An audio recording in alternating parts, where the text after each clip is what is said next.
Good morning students.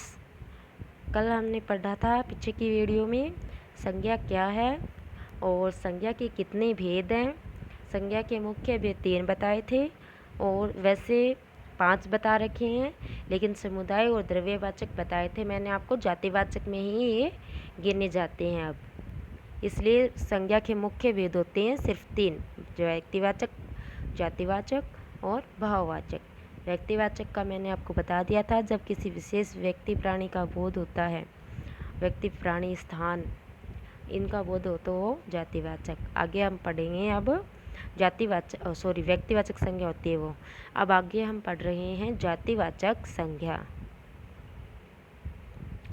जो शब्द किसी प्राणी, वस्तु या स्थान की पूरी जाति का बोध कराए उसे जातिवाचक संज्ञा कहते हैं, जैसे अध्यापिका, घड़ी, घोड़ा आदि।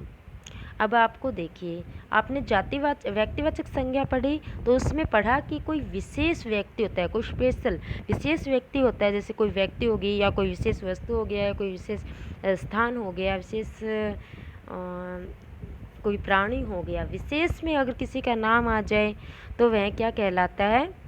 व्यक्तिवाचक। लेकिन जैसे मान लो कि अब मोहन है, मोहन एक लड़का है, अब मोहन आ जाए तो वह व्यक्तिवाचक, लेकिन लड़का आ जाए, लड़का शब्द में तो सभी लड़के आते हैं, तो वह क्या बोध कराता है? लड़का शब्द हमें एक जाति का बोध करा रहा है। ऐसे ही अध्यापिका, तो अध्यापिका क्या है? एक जाति है, ये हमें एक जाति वर्ग का बोध करवा रहे हैं। अध्यापिका बहुत होते हैं, अध्यापक बहुत होते हैं, लेकिन स्पेशल आ जाए कि Suman ma'am, Priyanka ma'am, Sunil sir, ऐसे कोई नाम आ जाते हैं तो वो तो हो जाते हैं व्यक्तिवाचक। लेकिन सिर्फ बोल दिया कि यह आपकी अध्यापिका है, तो अध्यापिका आपको यहाँ कौन सी संज्ञा में बताया जा रहा है? जातिवाचक संज्ञा। ऐसे ही गाय, भैंस, शेर, घोड़ा, ये सब किसी में आते हैं?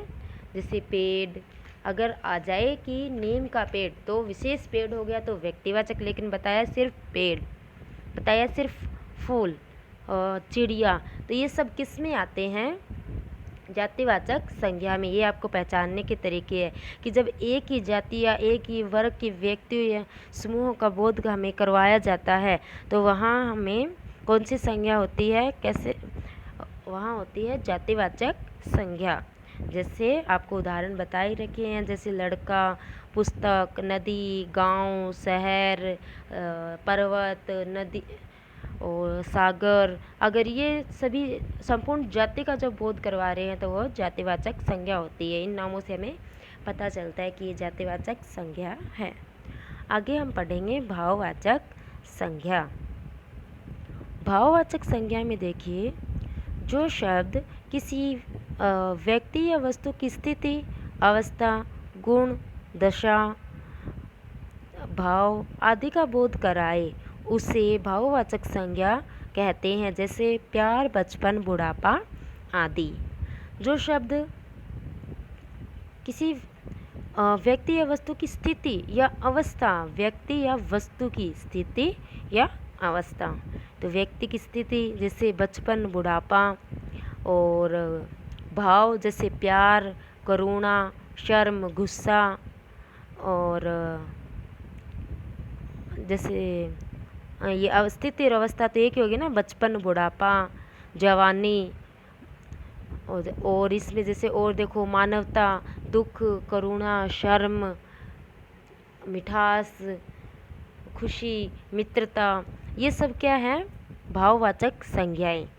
इसमें जब किसी व्यक्ति वस्तु की स्थिति, अवस्था, गुण, दशा, भाव आदि का बोध हो तो उसे भाववाचक संज्ञा कहते हैं।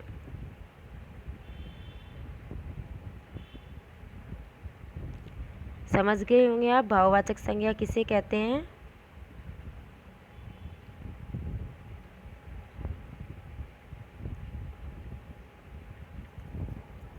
तो व्यक्तिवाचक संज्ञा में तो जब किसी विशेष व्यक्ति, वस्तु, स्थान, किसी प्राणी का विशेष का नाम पता चलता है तो वह व्यक्तिवाचक संज्ञा।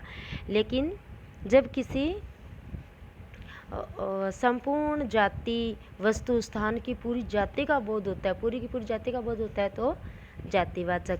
लेकिन जो शब्द किसी व्यक्ति की स्थिति, दशा, भाव और गुण का हमें बोध कराए तो वो शब्द क्या कहलाते हैं? भाववाचक संज्ञाएं कहलाते हैं।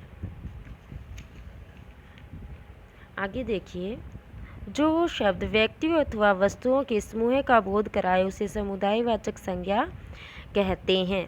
जैसे कक्षा, भीड़, सभा, दल, समूह आदि। तो समूह का मतलब यानी व्यक्तिगत तो हो गया, जैसे कि कोई एक व्यक्ति, लेकिन समूह में बहुत सारे हो जाते हैं। तो समूह का मतलब कि जब समुदाय और समूह इकट्ठा होकर जहाँ दिखते हैं वह क्या कहलाते हैं? समुदायवाचक संज्ञाएं। और इनके उदाहरण देखिए, जैसे कक्षा है, दल, टोली, ये सब क्या है? भीड़ हो गई, जैसे समूह हो गया, सभा हो गई, ये सब क्या कहलाते हैं? भाववाचक संज्ञा। जैसे मैंने आपको बताया था, अब कक्षा, कक्षा नाम आ गया तो ये है तो जातिवाचक भी हो सकता है ना, क्योंकि अगर हम इसमें कक्षा 6 लिख दें तो ये क्या कहलाएगा? व्यक्तिवाचक। लेकिन सीधा कक्षा है, कक्षाएं बहुत है, लेकिन एक यानी कि एक जाति है, तो ये जातिवाचक संज्ञा का बोध करा रहा है, यानी कि समुदायवाचक जो संज्ञा है वह किसका ही भाग है? जातिवाचक संज्ञा का। ऐसे देखिए द्रव्यवाचक, द्रव्यवाचक संज्ञा में देखिए, जो शब्द किसी द्रव्य पदार्थ, धातु आदि का बोध कराए उसे द्रव्यवाचक संज्ञा कहते हैं। जैसे पानी, सोना, घी, दूध, चांदी आदि। अब जो भी किसी द्रव्य या पदार्थ या धातु का जब हमें जो शब्द बोध कराते हैं, या तो कोई द्रव्य हो यानी कि जैसे कोई पानी, घी, तेल, दूध, ये सब होते हैं, और या कोई पदार्थ हो या कोई जैसे सोना, तांबा, पीतल, ये सब हो तो ये क्या कहलाते हैं? द्रव्यवाचक संज्ञाएं। तो ये भी जातिवाचक संज्ञा का ही भाग है। आगे देखिए, भाववाचक संज्ञा बनाना। सर्वनाम से भाववाचक संज्ञा बनाना, जातिवाचक संज्ञा से भाववाचक संज्ञा बनाना। यहाँ कुछ आपके संज्ञा बनाने दी गई है, कैसे बनाते हैं देखिए। जैसे पराया, ये क्या है? सर्वनाम से, और परायापन तो भाववाचक संज्ञा बन गई, यानी कि इसमें कोई भाव आ रहा है ना, परायेपन का भाव। अहम, अहंकार। ऐसे देखिए मम यानी ममतव, ये ममता का भाव आ गया। और शुद्ध, शुद्धता, ये शुद्धता का भाव आया। ऐसे जातिवाचक संज्ञाओं से भाववाचक संज्ञा बनाना देखिए।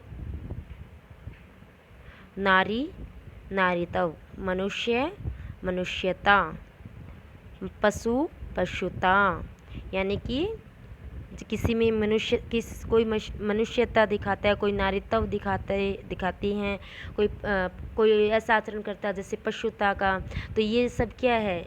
ये उनकी दशा, स्थिति, ये सब आ जाते हैं ना, जैसे नारीत्व, मनुष्यता, पांडिताई, प्रभु से प्रभुता, बूढ़ा से बुढ़ापा। जैसे बूढ़ा शब्द आता है तो वो जातिवाचक में हो गया ना, बहुत बूढ़े, और एक मतलब एक जाति का नाम है बूढ़ा, और लेकिन बुढ़ापा ये तो उसकी स्थिति आ गई ना, तो जातिवाचक संज्ञा से भाववाचक संज्ञा बनी। समझ में आई है आपको? ऐसे आगे देखिए,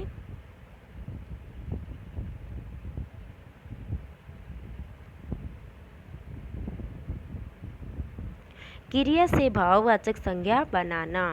पढ़ना क्या है? क्रिया, लेकिन पढ़ाई, लिखाई, ये क्या है? भाव। खोजना, क्रिया, खोज, ये क्या है? भाव। डरना, क्रिया, डर, डर, भय, क्रोध, प्रेम, ये बताए थे ना, ये क्या है? भाव है। लिखना, क्रिया, और लिखाई भाववाचक संज्ञा। विशेषण से भाववाचक संज्ञा बनाना। कुशल, कुशलता, गरीबी, गरीब, गरीबी, ये उसका क्या हो गया? दोष, जैसे कि गुण दोष हो गए, गरीबी, गरीब, तो इससे क्या बन गया? गरीबी। आगे देखिए, आधुनिक, आधुनिकता, आलसी, आलस्य, तो आशा करती हूँ आपको ये समझ में आया होगा। संज्ञा क्या है, किसे कहते हैं, इसके कितने भेद हैं, और जो भेद हैं वो भी आपको समझ में आए कि व्यक्तिवाचक संज्ञा क्या है, जातिवाचक संज्ञा क्या है, भाववाचक संज्ञा क्या है, और समूहवाचक और द्रव्यवाचक संज्ञाएं क्या हैं। देखिए आज आपने क्या सीखा। हमने किसी वस्तु, व्यक्ति, स्थान, प्राणी या भाव के नाम को संज्ञा कहते हैं। संज्ञा के 5 भेद होते हैं। कौन कौन से? मुख्य मैंने आपको 3 बताई, और 2 जो जातिवाचक के ही पार्ट है। व्यक्तिवाचक संज्ञा, जातिवाचक संज्ञा, भाववाचक संज्ञा, समुदायवाचक संज्ञा, द्रव्यवाचक संज्ञा। भाववाचक संज्ञा का निर्माण जातिवाचक संज्ञा, विशेषण, क्रिया व सर्वनाम से होता है। यहाँ हमने अभी किया ना जातिवाचक भाववाचक संज्ञाओं का निर्माण। ये देखो, क्रिया से किया, विशेषण से किया, इससे पहले सर्वनाम से किया था, और जातिवाचक संज्ञाओं से किया था। तो भाववाचक संज्ञाओं का निर्माण हमने किससे करा? इन 4 शब्दों से: जातिवाचक, विशेषण, क्रिया, सर्वनाम। ठीक है बच्चों, आपको समझ में आया होगा। Thank you.